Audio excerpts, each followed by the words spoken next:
دیکھیں کامران صاحب، اس کا نیٹ رزلٹ تو یہی نکلا کہ شہباز شریف صاحب جو ہے وہ اب لگ نہیں رہا کہ باہر جائیں گے. حالانکہ ان کا اب ای سی ایل پہ ڈالا جانا الگ سے چیلنج تو کیا جا سکتا ہے، لیکن یہ جو ایپیسوڈ تھی کہ جس میں انہوں نے کورٹ سے رجوع کیا اور لاہور ہائی کورٹ نے جمعے کو ہی جو ہے سماعت فکس کرتے ہوئے ان کو ریلیف دی، اور بہت جلد بتایا جاتا تھا کہ ریلیف انہیں ایک بڑی ریلیف بھی ملی.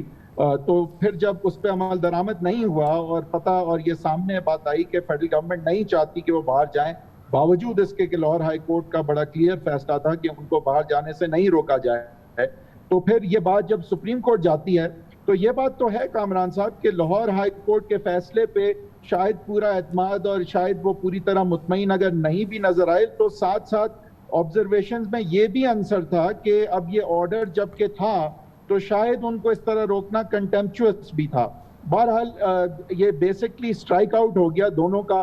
ایک طرف شہباز شریف صاحب نے توہین عدالت میں جو ہے پروسیڈ نہیں کرنے کا کہا، انہوں نے باہر جانے کا اس درخواست کے حوالے سے جس پہ اجازت ملی تھی اس پہ پیش رفت کا جو ہے اسے اپنے آپ کو جو ہے روک دیا، اور اس کے پھر ظاہر جواب میں حکومت نے اپنی اپیل کو پرسو کرنا مناسب نہیں سمجھا اور کچھ آبزرویشنز کی بنیاد پہ لیکن حیدر بھائی صاحب اس میں ایک امپورٹنٹ بات یہ تھی کہ اگر یہ باہم فریقین اگر یہ باہم فریقین اس معاملے کو اس طریقے سے نہیں ہینڈل کرتے تو جو لاہور ہائی کورٹ کا جو فیصلہ تھا اس پہ جس انداز کے تحفظات اور ریمارکس بینچ کے سامنے آ رہے تھے تو یہ عین ممکن تھا کہ اگر یہ مکمل کیس آگے چلتا تو اس فیصلے کے حوالے سے اور اس حوالے سے، کیونکہ بینچ نے بہت جاننا چاہا کہ اس طرح سے کتنے فیصلے ہوئے ہیں، اس کو نظیر نہیں بنانا چاہیے، اس کا ریکارڈ دیا جائے کہ اس قسم کے ایک فریق کے کہنے پہ یک طرفہ کارروائی ہو. گویا کہ بہت ہی سیریس آبزرویشنز اور ریزرویشنز تھی سپریم کورٹ کی جب یہ سماعت ہو رہی تھی.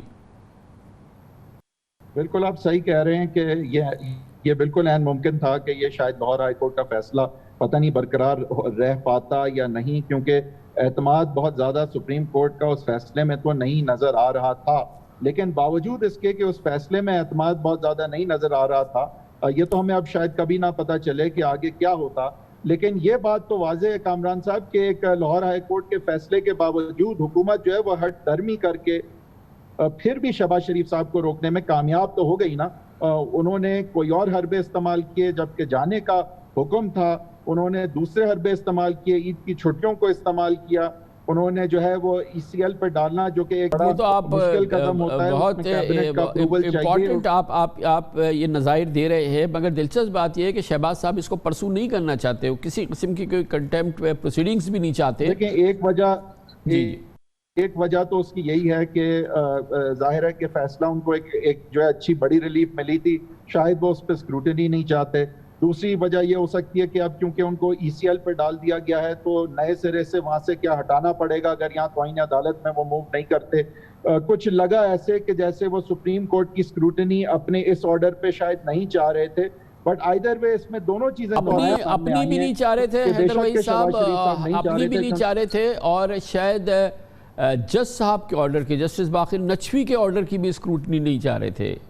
اس لحاظ میں وہی کہہ رہا ہوں کہ شاید یہ ہم اس سے ڈیڈیوس کریں، لیکن ہم یہ بھی ڈیڈیوس اس سے کریں گے کہ ہائی کورٹ جو بھی فیصلہ کر دیں، حکومت جہاں اڑ جاتی ہے تو توہین عدالت ہو یا جو بھی ہو، کچھ نہ کچھ یا کچھ بھی کر کے انہوں نے شہباز شریف صاحب کو روک لیا.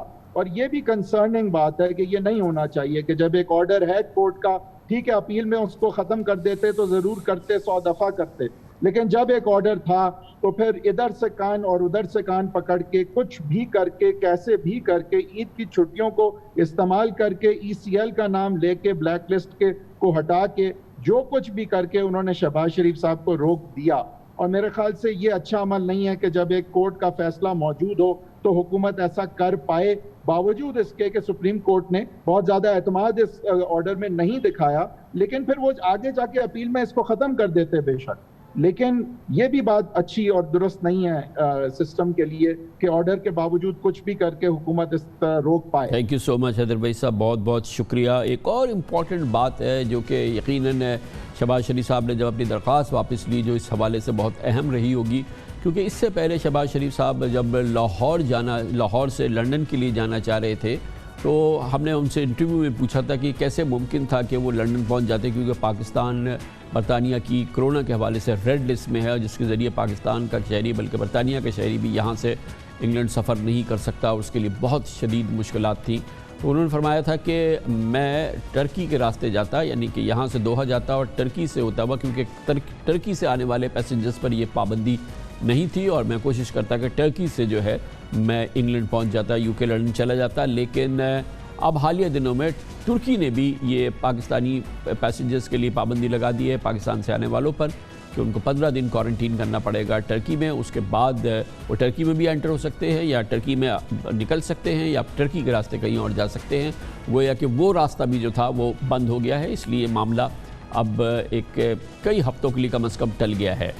خبر سے بریک، اس کے بعد ذکر کریں گے، بڑی دلچسپ خبر ہے، اور پشاور میں محکمہ جو ہیریٹیج ہے اس نے کارروائی کی ہے، اور وہ گھر جو کہ جہاں پر اپنا بچپن گزارا ہے بھارت کے بلکہ بر صغیر کے بہت ہی عظیم فنکار یعنی دلیپ کمار، یوسف خان اور راج کپور نے ان گھروں کو اب اپنی تحویل میں لیا ہے اور اس کو ہیریٹیج سائٹ ڈکلیئر کیا ہے، اس کا تحفظ حکومت خود کرے گی۔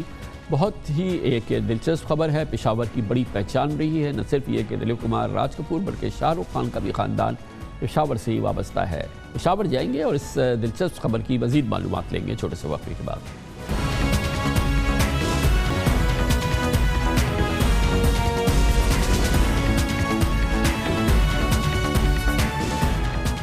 ہمارے پشاور کو ایک بڑی ممتاز حیثیت حاصل ہے، وہ یہ کہ یہاں پر بر صغیر کے عظیم ترین اداکار، فنکار ان یہاں سے وابستہ ہیں۔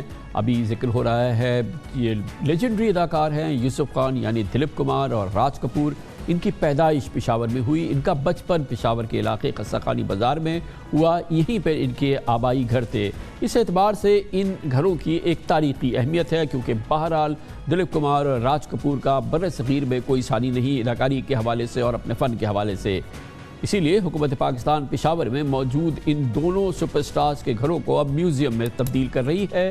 بالی ووڈ کنگ یعنی کہ شاہ رخ خان کا بھی آبائی مکان پشاور کے ہی اسی علاقے میں ہے، یہ بھی ایک دلچسپ صورتحال ہے اور یہ بڑی امپورٹنٹ پشاور کی ایک ڈسٹنکشن ہے۔ کل دلیپ کمار اور راج کپور کے گھروں کی ملکیت باقاعدہ کے پی گورنمنٹ کی آرکیالوجی ڈپارٹمنٹ کے نام منتقل کر دی گئی ہے۔ ماضی میں حکومت اور گھروں کے مالکان کے درمیان قیمتوں کا تنازعہ تھا، لیکن اب سرکاری طور پہ دونوں گھروں کے لیے 2 کروڑ 40 لاکھ روپے کی رقم ادا کر کے مکانوں کو حکومتی تحویل میں لے لیا گیا ہے۔ ڈی جی آثار قدیمہ کے پی ڈاکٹر سمد کا کہنا ہے کہ 2 سال میں میوزیم تیار کر لیا جائے گا۔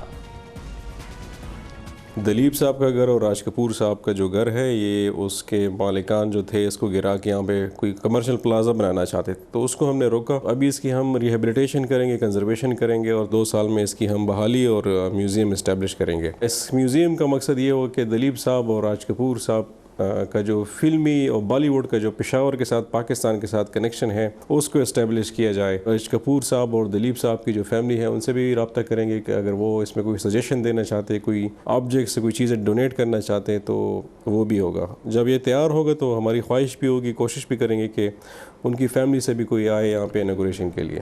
پشاور کی تاریخی اہمیت، ان مکانات کی اہمیت اور اس سے جڑی ہوئی بالی ووڈ کے اداکاروں کی یادوں سے متعلق بتا رہے ہیں اس خصوصی رپورٹ میں، اس کی تفصیلات ہمارے نمائندے خصوصی زہیب احمد۔ پشاور کی یہ خوبصورت ڈسٹرکشن، اس پر بات کرنے کے لیے ہم نے دعوت دی ہے۔ پشاور جائیں گے جہاں پر پاکستان کے نامور صحافی جناب رحیم اللہ یوسفزئی موجود ہیں۔ بہت بہت شکریہ رحیم اللہ یوسفزئی صاحب۔ جس موضوع کی ہم بات کر رہے ہیں، یہ کس زمانے کا پشاور تھا جہاں پر ایک ایسی کلچرل کنورجنس تھی اور اس انداز سے جو ہے اس شہر کی پہچان ہوا کرتی تھی، اور ظاہر ہے کہ یہ بیک گراؤنڈ ہے، تو خاص طور پہ ان دونوں شخصیات کے خاندانی پس منظر کے حوالے سے بتائیے جو ان کی پشاور سے منسلک رہی ہے، یعنی کہ دلیپ کمار صاحب اور راج کپور صاحب کی۔ دیکھیں، پشاور تو پورے بر صغیر میں اور اس خطے میں سب سے تقریباً پرانا شہر ہے، اور لوگوں کو یقین نہیں آتا کہ یہ پشاور اور یہ جو پختونوں کا علاقہ ہے یا ہندکو بولنے والے بھی ہیں، ان کی شہرت تو ایسے نہیں ہے کہ وہ فلموں میں اور تھیٹر میں اور اداکاری اور باقی شعبوں میں انہوں نے نام کمایا ہو، لیکن ایسا ہے، حقیقت یہی ہے۔ دیکھیں، آپ نے تو 3 کا ذکر کیا، دلیپ کمار کا، راج کپور کا اور پھر اس کے علاوہ شاہ رخ خان کا، 4 اور بڑے عظیم فنکار جو بڑے مشہور ہوئے، ان کا ذکر بھی ہم کر دیتے ہیں۔ امجد خان، ونود کھنہ اور انیل کپور اور پھر مدھو بالا، یہ بھی اسی علاقے کے ہیں۔ مدھو بالا سوابی میں پیدا ہوئی اور بالکل ٹھیک ٹھاک پشتو بولتی تھی، اس کی بھی نسبت پشاور سے جوڑی جاتی ہے۔ باقی تینوں تو پشاور میں پیدا ہوئے، ان کے بھی آبائی گھر یہیں پہ کہیں ہوں گے۔ شاہ رخ خان اور دلیپ کمار اور راج کپور کے جو گھر ہیں یہ بالکل قصہ خانی بازار ہی کے علاقے میں ہیں۔ تو 3 بڑے عظیم فنکار، ان کا محلہ، ان کا علاقہ، ان کا رہائش جہاں ان کے خاندان تھے وہ ایک ہی علاقہ ہے۔ اور ابھی ان گھروں کو کم از کم 2 حویلیاں جو ہیں اس کو یہ میوزیم بنائیں گے۔ شاہ رخ خان کے خاندان کے کچھ لوگ یہاں پر یہ بتائیے گا کہ کم از کم معاف کیجیے گا، مجھے نہیں ایک احساس ہوتا ہے کہ ہندو پختون یعنی کہ راج کپور کے حوالے سے جیسے کہ بات سامنے آ رہی ہے کہ اس طرح کا بھی پختون پس منظر رہا ہے اور ہے ابھی بھی؟ ہاں، چونکہ دیکھیں پشاور میں تو کافی ہندو آبادی تھی، سکھ بھی تھے، اور یہاں تو اکثر کہتے تھے کہ یہ کراس روڈ آف سویلائزیشنز ہے۔ یہاں پہ تو وسطی ایشیا سے لوگ آئے اور اس میں ہم نے دیکھا کہ منگول بھی آئے، بیگ کافی یہاں پہ لوگ ہیں، قزل باش ہیں، تو یہاں پہ ہر طرح کے لوگ آئے۔ یہ تو راستے میں تھا، اور سینٹرل ایشیا سے پھر انڈین سب کانٹیننٹ، یہی ایک بڑا راستہ تھا، خیبر پاس اور باقی۔ تو پشاور کی تو بڑی تاریخی اہمیت، اور یہ پھر یہاں پہ ظاہر جب مختلف لوگ آئے تو انہوں نے فن میں بھی نام کمایا۔ یہ تو جو مشہور نام ہے ہمیں آپ کو بتائے، پاکستان بننے کے بعد بھی کئی فنکار پشاور سے اٹھے اور پورے پاکستان میں ان کی شہرت ہوئی۔ محمد کبھی خان، فردوس جمال اور رنگیلا، یہ سارے پشاور سے ان کی نسبت ہے۔ تو میرے خیال میں یہ پھر افغان معاملے کے بعد اور پھر یہ جو پہلی افغان جنگ ہوئی پھر دوسری ہوئی، اس کے بعد یہ پشاور کا کیا صحیح ہے میں کہنا چاہ رہا ہوں کہ کیریکٹر تبدیل ہو گیا؟ ہاں، میرے خیال میں کافی تبدیل ہو گیا۔ یہاں پہ جنگ و جدل کی باتیں ہوئیں، ہتھیار بہت زیادہ آ گئے، افغان مہاجرین آ گئے، اور پھر ہم نے دیکھا کہ افغانستان کی جنگ پاکستان منتقل ہو گئی۔ تو یہاں سے پھر ایسے حالات بھی پیدا ہوئے کہ فنکار یہاں سے بھاگنا شروع ہوئے، وہ پورے پاکستان میں پھیل گئے، کچھ خلیج کے ملکوں میں گئے، کچھ افغانستان چلے گئے، کچھ یورپ چلے گئے، اور بڑے ہمارے نامی گرامی فنکار، موسیقار، گلوکار، ان کو خطرہ محسوس ہوا۔ تو ایک تو وہ حالات تھے جہاں پہ فنکار اور فن کی بڑی عزت تھی، اور بڑے مشہور فنکار یہاں پیدا ہوئے، انہوں نے پورے برصغیر میں نام کمایا، پوری دنیا میں نام کمایا، اور اب یہ حالت ہوئی کہ یہاں پہ رہنا مشکل ہو گیا۔ بہت شکریہ جناب رحیم اللہ یوسفزئی، بہت ہی دلچسپ پہلو پشاور کا ہم آپ کو دکھا رہے تھے۔ کمرشل بریک کے ذرا نیوز ہیڈ لائنز دیکھیں، اس کے بعد ہم اپنے پروگرام کے واقعے کے ساتھ واپس آتے ہیں۔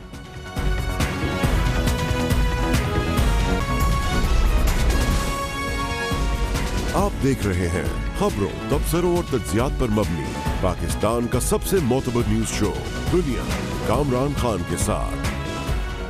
ملک میں میڈیا کے تمام عناصر گویا پرنٹ، الیکٹرانک اور سوشل میڈیا اس وقت اس خوف میں اور خدشے میں اس وقت مبتلا ہے، اور اس کا کہنا یہ ہے کہ حکومت نے پورا منصوبہ بنا لیا ہے ذرائع ابلاغ پر پابندی لگانے کا، اور اس کے لیے ذرائع ابلاغ کے ساتھ ساتھ میڈیا کی آزادی کو کانٹے دار تاروں میں قید کرنے کا۔ اس کے لیے الزام یہ لگ رہا ہے کہ حکومت پاکستان میڈیا ڈیولپمنٹ اتھارٹی کے نام سے ایک آرڈیننس اس کا آنے والا ہے، اور جس کے ذریعے پاکستان میں میڈیا کی آزادی کو سلب کیا جائے گا۔ میڈیا میں ہی زیر گردش مجوزہ آرڈیننس کے تحت print, electronic media, social media, web, T V, film اور یوٹیوب چینلز کو ریاستی کنٹرول میں رکھا جائے گا، اور ہر قسم کے میڈیا کو P M D A regulate کرے گی، اور پی ایم ڈی اے جو ہے وہ پیمرا کی جگہ لے گی۔ اس وقت ملک میں پرنٹ میڈیا کو press council, electronic media PEMRA, جبکہ سوشل میڈیا کو پی ٹی اے ریگولیٹ کرتی ہے۔ دراصل سوشل میڈیا کی بہرحال ایک مادر پیدر آزادی ہم پاکستان میں دیکھ رہے ہیں جو یقیناً ایک بہت ہی ایک سنگین معاملہ ہے، اور وہ کسی صورت سے بھی ایک اظہار رائے کی آزادی کا حصہ نہیں بن سکتا، کیونکہ ایک حصہ جو سوشل میڈیا کے جس انداز سے اس کو استعمال کر رہا ہے اس کو کسی صورت میں بھی ہم نہیں کہہ سکتے کہ یہ آزادی ہے یا اظہار رائے کی آزادی ہے۔ یقیناً اس کے حوالے سے کچھ نہ کچھ اس کے حوالے سے قانون ہونا چاہیے، یا پاکستان کے جو مجوزہ قوانین ہیں اس کے ذریعے اس پر نظر رکھنی چاہیے۔ اس وقت یہ کیفیت ہے، اور یہی وجہ ہے کہ تمام صحافتی اور میڈیا تنظیموں نے ممکنہ اتھارٹی کو مسترد کر دیا ہے۔ مجوزہ آرڈیننس کو میڈیا کی آزادی سلب کرنے کی حکومتی سازش کہہ دیا ہے، اور مجوزہ آرڈیننس کے حوالے سے اپنے سنگین احتجاج کو سامنے لا رہے ہیں۔ اس آرڈیننس میں کیا ہے، اس کے کلیدی نکات ہم آپ کو بتاتے ہیں۔ Pakistan media development authority ordinance کے نفاذ کے بعد صدر مملکت وفاقی حکومت کی ہدایت پر 12 ممبران کا چناؤ کریں گے۔ اتھارٹی کا چیئرمین انفارمیشن گروپ میں گریڈ 21 یا 22 کا افسر ہوگا۔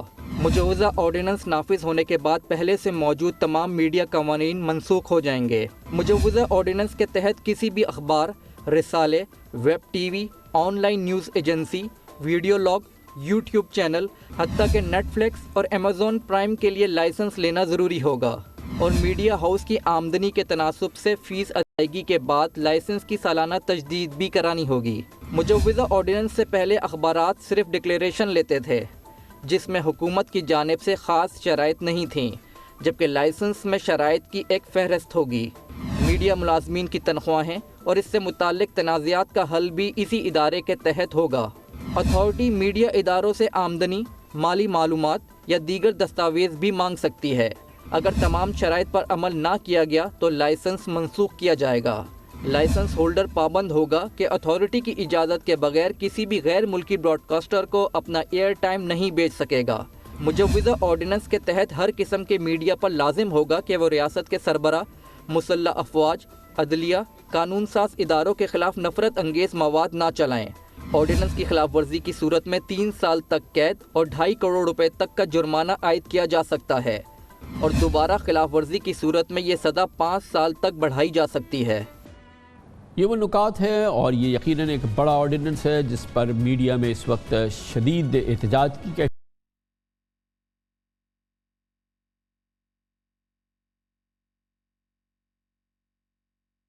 ودی ہے۔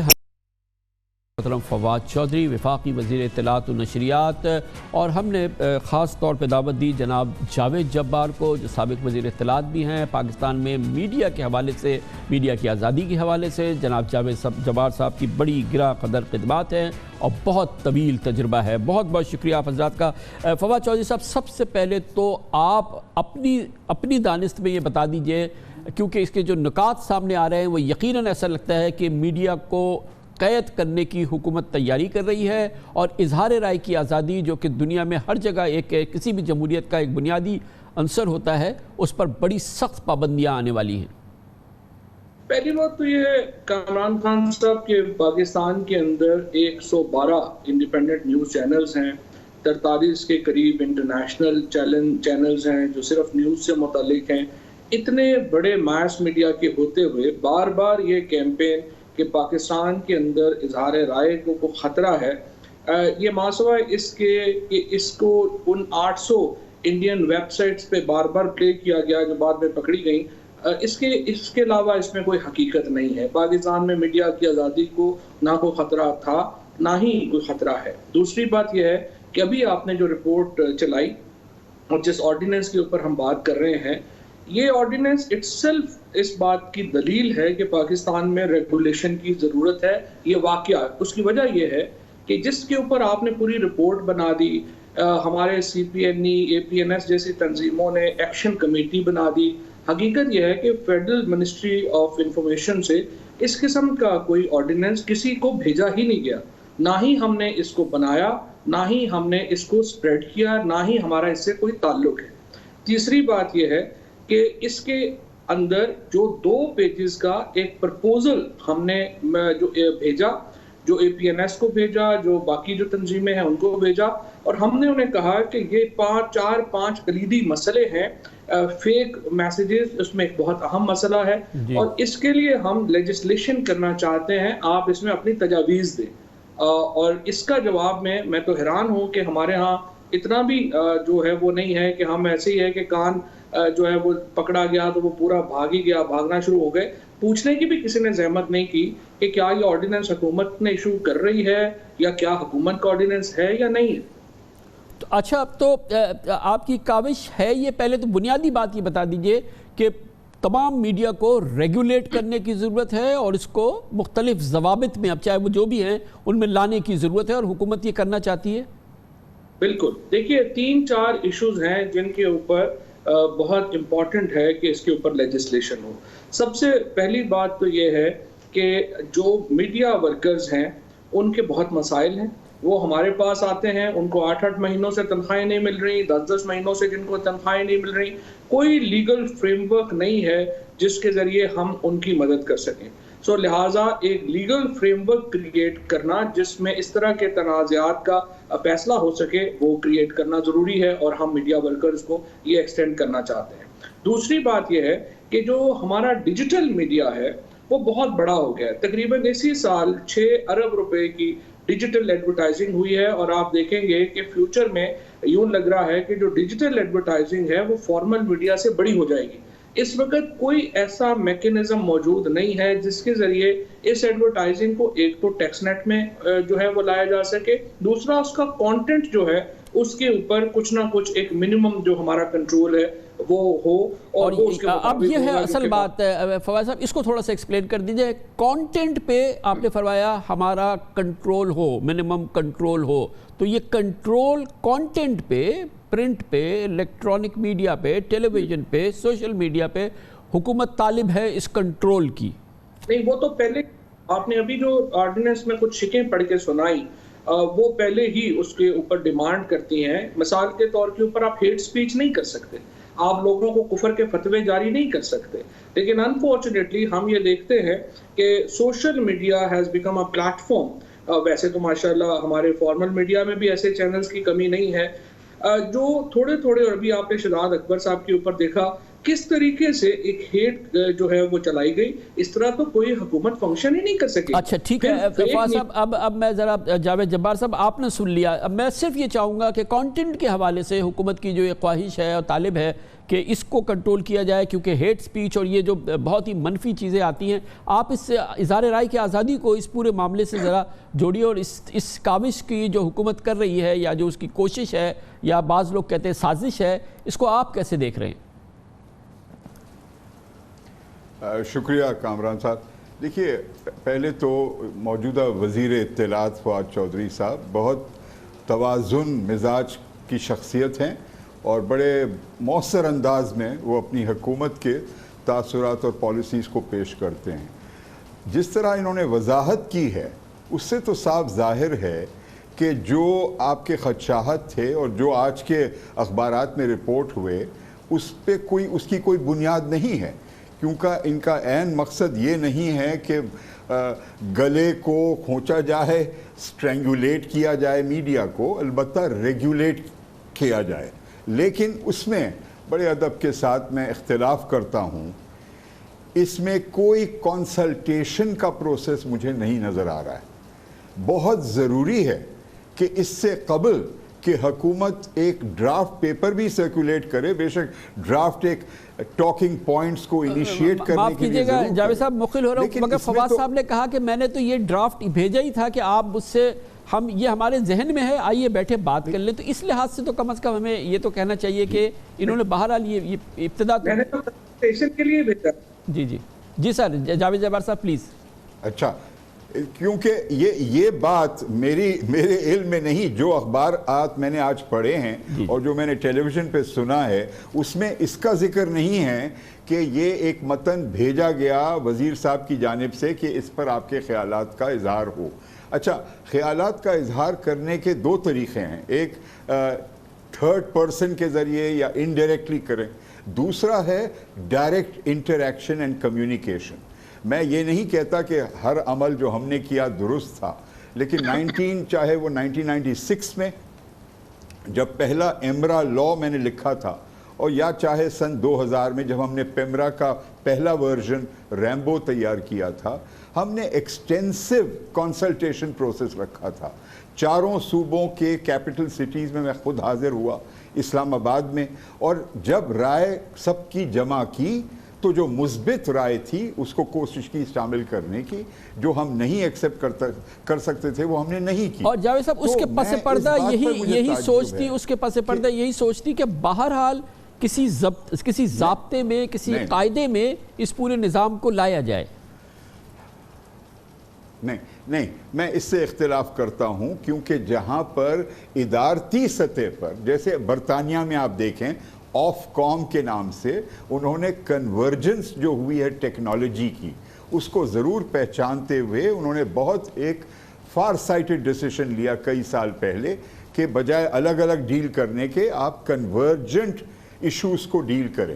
لیکن متن کانٹینٹ کا کنٹرول یہ ایک الگ موضوع ہے، اور اس کو ضرور اس پر نظر ثانی کرنے کی ضرورت ہے. بالکل ایک بہت ہی انارکک قسم کا ماحول پیدا ہوا ہے سوشل میڈیا کی وجہ سے، لیکن اس کو کس طرح آپ ایڈریس کریں گے؟ بڑی مناسب بات کی جاوید جبار صاحب، آپ نے بہت ساری دلوں کی بات کی ہے. انارکک ماحول پیدا ہو گیا ہے، بہرحال حکومت کو کرنا ہے.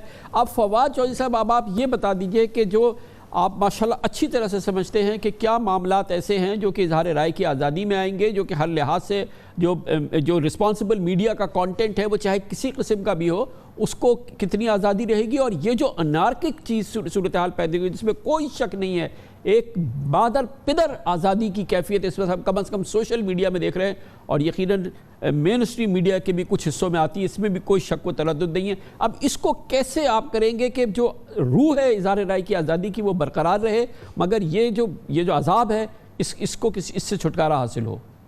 دیکھیے کمران صاحب، بیسکلی تو آپ نے اور جاوید جبار صاحب نے جو سارا کرکس ہے وہ بالکل خود بیان کر دیا ہے، اور ایگزیکٹلی جو ہماری سوچ ہے وہ آپ کی سوچ کے بڑی نزدیک ہے. اب یہ دیکھیے مسئلہ کیا ہے. جاوید جبار صاحب نے جب پیمرا کا قانون لکھا تھا اس وقت سوشل میڈیا اس طرح کا نہیں تھا. اب آپ اس وقت کی پریزنٹ سچویشن میں دیکھیں گے، اخبار کے لیے ایک علیحدہ ادارہ ہے، الیکٹرانک میڈیا کے لیے علیحدہ ادارہ ہے، سوشل میڈیا کے لیے علیحدہ ادارہ ہے. But fact of the matter is کہ ہمارا موبائل فون ہی ہماری اخبار ہے، وہی ہمارا سوشل میڈیا ہے، اور وہی ہمارا ٹی وی ہے. اب آپ مجھے بتائیے کہ اگر ہم اس ماڈرن ٹیکنالوجی کے لیے اس کو کنورج نہیں کریں گے، جو دنیا نے کیا، اس وقت 3-4 بڑے ماڈلز دنیا میں ریگولیشن کے چل رہے ہیں. ایک آسٹریلین ماڈل ہے، ایک آف کام کا ماڈل ہے، انڈین ماڈل ہے. انڈین ماڈل کو تو چھوڑ دیجئے، وہ تو بہت ڈریکونین ہے، اور وہ ہے جو گلا گھونٹنا اور سارا جو لکھا ہے. لیکن ہم نے اس چیز کو ایڈریس کرنا ہے، اور اس کے ساتھ ورکرز کے رائٹس کو بھی ایڈریس کرنا ہے. تو یہ جو ماڈرن ہمارے حالات ہیں، میں آپ کو دوبارہ میں صرف کرنا چاہتا ہوں، میں نے تو بھی کنٹینٹ پروسیس شروع ہی کیا تھا، میں نے تو بھی بھیجا تھا 2 پیجر کہ یہ ہم کرنا چاہتے ہیں، آپ بتائیے اس کے اوپر ہم کیا کریں اور کیا نہیں. اور ڈان نے اور باقیوں نے ایک ایڈیٹوریل پہ ایڈیٹوریل لکھ مارے. اتنی تکلف بھی نہیں کیا کہ منسٹری کو فون کر لیں کہ جی یہ آرڈیننس ہمیں واٹس ایپ کے اوپر آیا ہے. اور دیکھیے کامران صاحب، یہی ہو رہا ہے. اس وقت ایک بندہ واٹس ایپ میسج لکھتا ہے، وہ ہزاروں موبائل فونز کے اوپر چلا جاتا ہے، کوئی اس کی تصدیق نہیں ہے، کوئی وہ ہے صحیح، کوئی نہیں ہے. ایک بہت ہمارا اس وقت جو ہے وہ ہم ایک بہت بڑی ایک ہیٹ سپیچ کے مسئلے کے اوپر ایک بہت بڑے خطرات کا شکار ہو گئے ہیں اس معاملات کو ریگولیٹ نہ کرنے کی وجہ. اچھا جاوید جبار صاحب، اپنے تجربے کی نچوڑ میں جو کہ انپیرلل ماشاءاللہ آپ کا تجربہ ہے اسی حوالے، خاص طور پہ اسی میڈیا کی اظہار رائے کی آزادی کے حوالے سے جو یہ کرنا چاہتے ہیں، اس کے لیے ایک معتدل اور ایک ایسی راہ تجویز کیجئے اپنے تجربے سے اور اپنی دانست میں جو کہ آپ کے خیال میں ایک مناسب راستہ ہو، یا میں اگر جسارت کروں تو آپ رہنمائی کیجئے حکومت کی کہ کس طریقے سے اس کو اچیو کیا جا سکتا ہے. بڑی مہربانی کامران صاحب، میں گستاخی نہیں کروں گا رہنمائی کرنے کی. آئی ایم شیور بہت ذہن رکھنے والے لوگ ہیں، فؤاد صاحب ہیں، دیگر اور شخصیات ہیں. دیکھیے، پہلے تو یہ بہت ہمیں تسلیم کرنا چاہیے کہ ہمارے ملک میں پابندی صرف ریاست نہیں لگاتی، کئی پہلو ہیں جو خود ایسی پابندیاں لگاتے ہیں آزادی اظہار پر کہ یو کی ناٹ سے کہ جی 100% یہاں پر فریڈم آف اسپیچ ہے. ناممکن ہے